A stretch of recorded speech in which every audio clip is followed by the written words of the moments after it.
Magandang araw po sa inyong lahat mga ka-idol. So breaking news po tayo mga ka-idol. So kakapasok na po ng balita mula po sa The Hague, Netherlands. At nakuha po tayo ng impormasyon mga ka-idol. So ito na po mga ka-idol.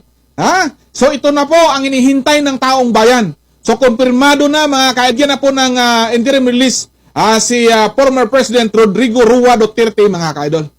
So ito na po ang ating hinihintay mga ka-idol. So sana sa pag-uwi po niya sa Pilipinas mga ka-idol, mabigyan po natin ng selebrasyon ang kanyang pag-uwi mga ka-idol.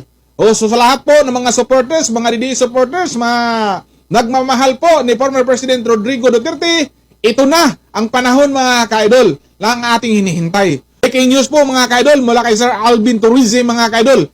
Siya po na ating kinuhaan ng update dahil po siya po nandun po sa The Hague, Netherlands. Tagalog po. Sa mga Tagalog po nating mga kababayan, sana po ipagdasal niyo si PRRD at i-welcome niyo po siya sa pag-uwi niya. Emotional ko but I don't want to cry. Oh my God! Oh my God! Oh my God! Makauwi na talaga. It calls for celebration talaga. Thank you, Lord. Thank you, Lord. Alam ko na you praying for this not happening, but... Naglibot akong balibo, guys. My God, kakagigil.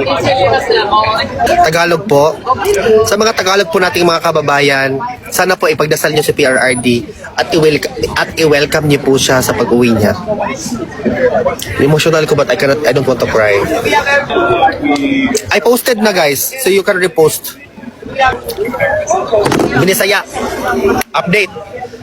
The defense team did not object the statement of the prosecutor with respect to the interim release application ni Tatay Digong. All the more, ang gobyerno sa Pilipinas wala nag-object. Karon, kulbaan na si Auntie Claire, kulbaan.